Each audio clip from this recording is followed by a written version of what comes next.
Fala pessoal, iniciando aí mais um fechamento de mercado, hoje dia 5 de maio, iniciando mais uma semana, mais uma segunda-feira e vamos aí para as atualizações do dia. Lembrando que se você ainda não for inscrito no canal, inscreva-se aqui embaixo e gostando do conteúdo, deixa o like porque ajuda o meu trabalho desse lado. Ok?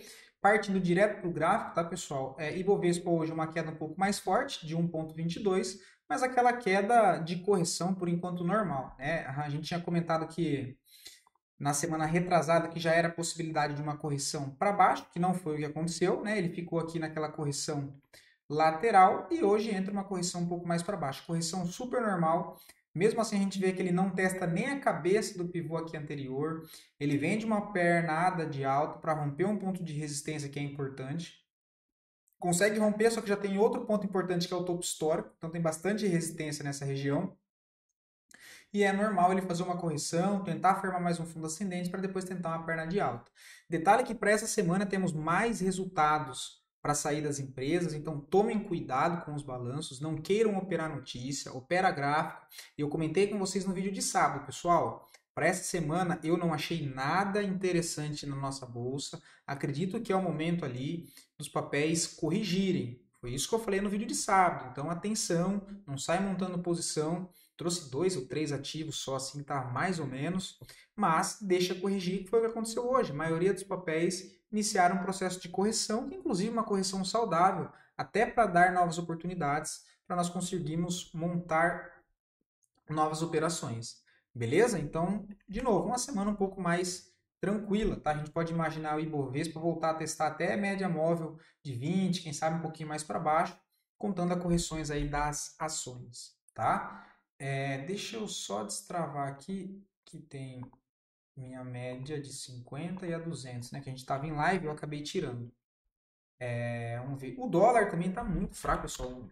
O dólar, volume há 2 semanas, é um volume ridículo. Qualquer movimentação de alta aqui só repique, mas tem que, né, atenção, porque o dólar está numa zona aqui de suporte muito forte, que é essa região de 5.630, onde ela já foi testada aqui muitas vezes, tá? E se perder essa região de 5.630, Chablau, né, abre espaço para buscar lá embaixo nos 5.460.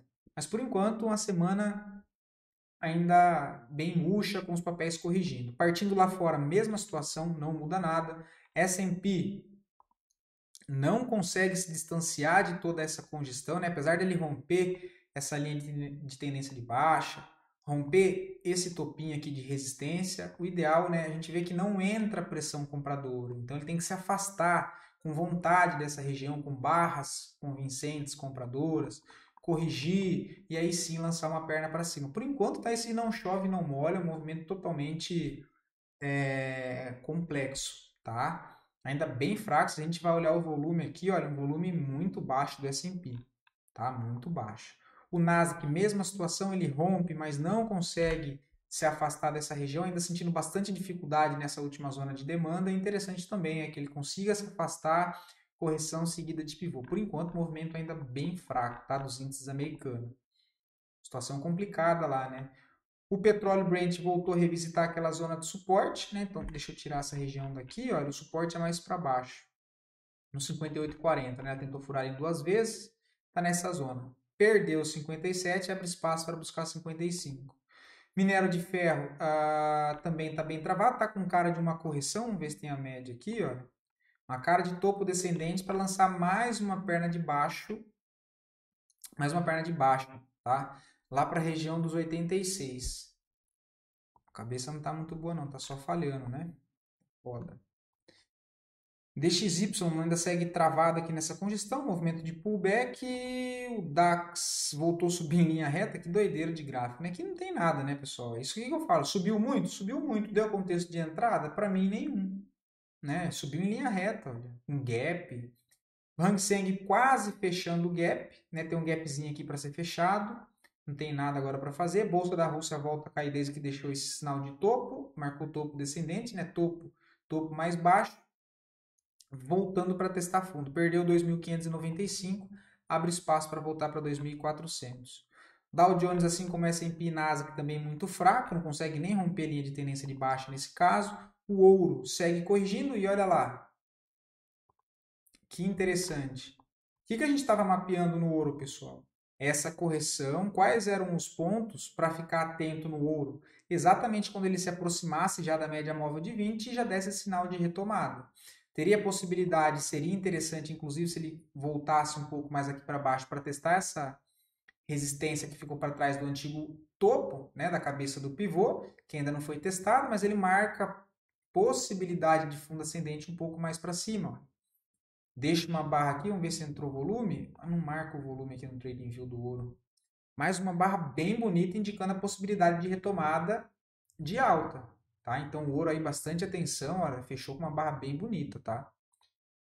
A prata, totalmente travada, ainda precisa ir lá romper os 35, enquanto isso não tem nada. Bitcoin também pegou para corrigir, né? Eu comentei com vocês que o ideal seria que ele fizesse uma correção, até um pouco mais para baixo também, né? Até aqui no mínimo na região dos 90, nos 90 mil dólares, ele voltou aqui rápido, né? Deixou pavio só. E mesma coisa do ouro. Aqui para baixo também seria interessante, ó, nos 88, seria toda a cabeça dessa região de resistência anterior, olha. Uma região bem importante para o Bitcoin. Só que ele já está passando um tempo aqui lateral, ele já está congestionando há umas 2 semanas aqui. Né? Então, a partir desse momento, se ele faz um pivô de alta aqui, olha, ele ele já pode continuar essa tendência. Tá? Só que eles percebem que ele tentou romper esticada, ele não tem força, né? Olha, não tem força. Agora ele está congestionado já há umas 2 semanas. A partir daqui, qualquer barra de ignição compradora com volume maior, expectativa é voltar lá para testar o topo dos 108, 109 mil dólares, tá? Só que o volume ainda precisa dar uma melhorada, né? Processo de correção normal. Correção saudável é correção com volume caindo. Quando voltar esse fluxo comprador, eu preciso ver volume acompanhando, tá? Ethereum também, né? Percebe que ele está nessa congestão dentro de uma movimentação de possível retomada, olha, que é essa congestão aqui. A partir daqui também qualquer barra de ignição compradora com volume comprador, a expectativa é ele voltar para buscar essas regiões dos 2.000, 2.100 dólares, tá? Mas ainda nada convincente, tá? Aí aquela, né? As altcoins tudo parada. Bitcoin e Ethereum parada, as altcoins tudo parada. Só dar uma olhada aqui em fundo o SDT. Também chegou a acionar o OCOI, não andou. Link, o SDT, também não, corrigindo. Voltando para a nossa bolsa, as duas maiores altas do dia, em sequência das duas piores performance e depois a análise a pedido de vocês. Mais uma vez, muito obrigado aí pela participação. Fico sempre à disposição de vocês. Lembrando que se você quiser ver a análise de alguma ação em específico, é só deixar aqui nos comentários que eu sempre trago análise para o dia seguinte. Beleza? Cogna 3 hoje mais uma forte movimentação de alta de 8,81, apesar de eu não ver mais entrada no papel, tá? Ó, em linha reta, última entrada que eu comentei com vocês foi aqui embaixo. Ó. Depois pelo semanal subiu em linha reta, né? E aí pelo diário deu alguns trades de correção na média, né? Que é o que eu gosto bastante e bato na tecla com vocês. Ó. Aí choveu o trade de correção na média, né? Mas agora não tem nada para fazer. Quem está posicionado é fazer a administração do stop, né? Porra, mais protegido agora se for curto prazo, cara, é a mínima daqui, olha. Mas, de novo, para ser bem sincero, eu colocaria no bolso aí, no fechamento, tá? Colocaria no bolso, se fosse para curto prazo, sem medo de ser feliz. Ó, ele chega exatamente num ponto muito importante de resistência. Assim como aconteceu com o BIF 3 aquela vez, lembra? Eu colocaria no bolso. A outra do setor que eu montei o estudo foi a Educ, né? Até pra gente comentar, olha. Deixa eu ver com quanto que tá. Eu não lembro se eu zerei o estudo hoje, acho que dela não. Tinha 300 ações, né? Eu zerei duas. Duas não, pô. 200. Acho que foi isso, 200.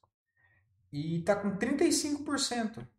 35%. Deixa eu ver onde foi que eu montei o estudo. Nessas regiões aqui, olha. Né? Nessas regiões de briga aqui, ó. Nessa correçãozinha aqui, ó. Depois ele deu mais entradas aqui por cima, né? Depois já era, foi embora. Por que que eu fiz, tinha 300 ações, por que que eu fiz a parcial com 200 aqui, ó? Mesmo caso de Cogna, chegou próximo a um ponto de resistência importante, tá? Zara, não vejo nada, o papel chegou a subir bem, mas subiu em linha reta, né, como forma de repique de toda essa queda. Eu não vejo nada interessante no papel.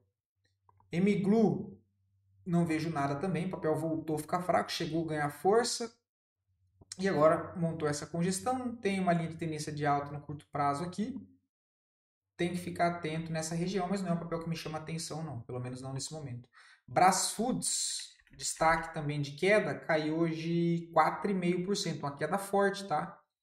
Uma queda forte, próximo a uma região aqui de resistência. Foi um trade que nós comentamos de possibilidade na compra, né? O papel agora volta. Agora começa a ficar um pouco mais embananado, né? Se rompe a máxima aqui, até tem a possibilidade de dar uma puxada para cima, mas já não é o melhor dos cenários, né? Bastante agressão vendedora, em cima de média móvel de 200, olha. Agora tem que deixar fazer o pivô aqui, ó. Né? Única entrada aqui, rompeu esse pivô, porque se ele romper e acionar esse pivô de alta, ele quebra toda essa congestão, né? Que a gente pode considerar aqui, olha. Toda essa congestão. Toda essa congestão. Aí ele começa a ganhar um pouco mais de espaço livre para cima, olha. Espaço livre para cima. Mas também não tem nada que me agrada agora, tá? Tem que esperar. São Martinho, cara, tá feio o papel, tá cara de pivô de baixa. O papel vai buscar, deixa eu... O alvo para São Martinho é aqui, ó.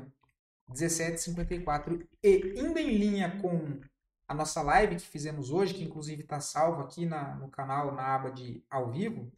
Olha lá, o trade de correção. Ó. Trade de correção, onde que acionou o trade de correção de venda aqui? Ó. Venda, stop na máxima. Testa a média móvel de 9, perdeu mínima, venda, stop na máxima.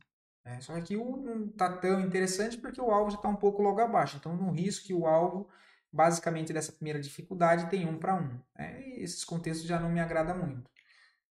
Vamos olhar o mensal para ver como é que tá. Mensal esticado da 9 já não é um cenário que eu gosto de operar, né? Fico de fora. Azul 4 também já era, né? Foi o papel que eu já tirei da minha grade de cotação. Ó, Azul 4, 1,46, não vejo nada. BBDC 3, cara, tá numa região de resistência. Não acho que é o melhor ponto de compra. Tá? Melhor ponto de compra, inclusive eu comentei em BBDC 4, mas foi pelo gráfico semanal.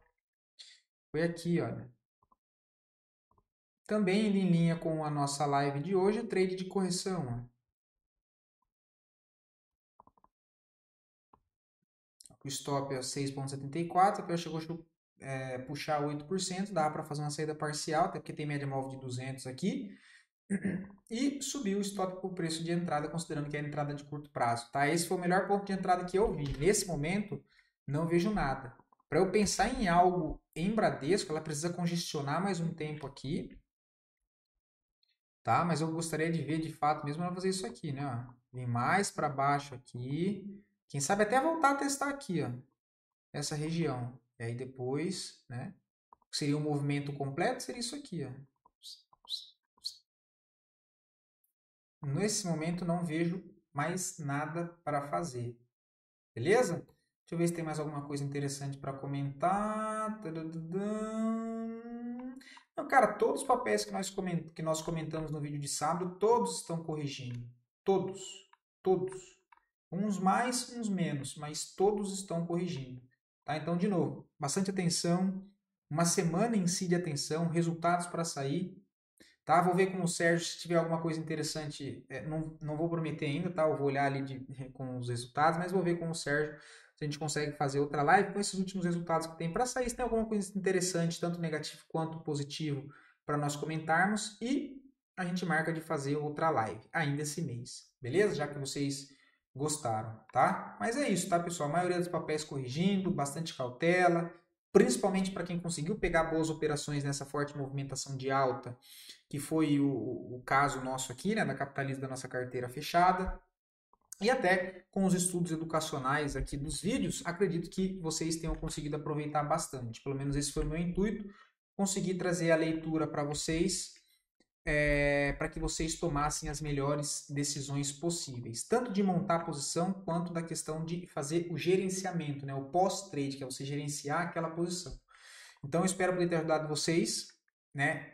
Quem pegou boas operações, não fica caçando entrada agora, curte um pouco o bom movimento que teve de alta, o lucro que fez, curte um pouco esse momento sem ficar clicando a todo momento, porque a gente acaba se empolgando, acerta 3, acerta 4, acerta 5, tendência, aquela euforia.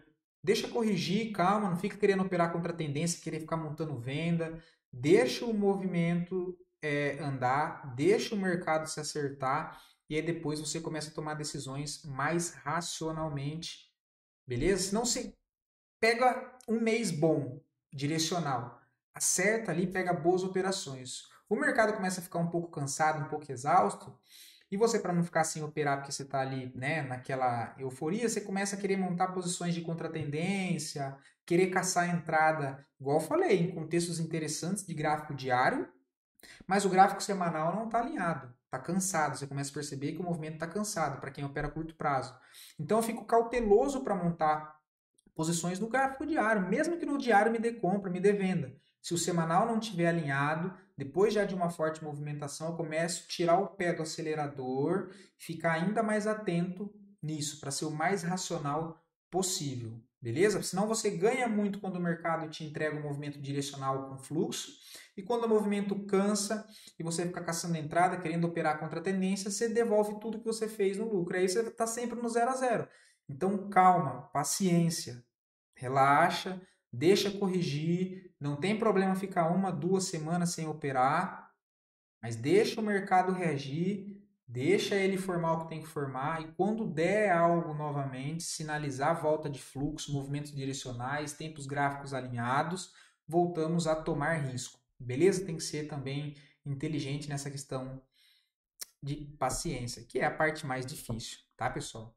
Beleza? Então, para a gente finalizar, esse também foi outro estudo, a BOVA11, nós estamos aí com 12%, né? A gente conseguiu montar o estudo lá no fundo, olha, que foi a falha de rompimento do fundo, né? Naquele outro fundo aqui, olha, né? Então, a gente montou a posição aqui, fez uma parcial nesse primeiro nível aqui, e agora está com outro 50% para tentar carregar e, quem sabe, ver renovar a máxima histórica, tá? Mas eu não acharia estranho se nós víssemos o BOVA11 fazer a correção aqui para baixo, tá? Dar uma enroscada para cá, desacreditar e depois querer montar a estrutura para voltar à tendência principal. Beleza? Vou ficando por aqui. Mais uma vez, espero poder ter ajudado vocês não só com o vídeo de hoje, mas nessa última pernada de Bovespa que nós vimos aí que o BOVA11 subiu entre fundo e topo até o momento, subiu 15%. Só que teve papéis que subiram 20, 25, 18, alguns 30. Então eu espero que de alguma maneira os estudos, os vídeos, os conteúdos, o conhecimento que eu trago para vocês aqui tenha sido útil para vocês, agregado em alguma coisa e tenha conseguido ajudar vocês a pegar parte desse lucro que o Ibovespa nos deu nesse último mês. Beleza? Vou ficando por aqui. Fiquem todos com Deus, bom descanso e até o próximo vídeo, pessoal.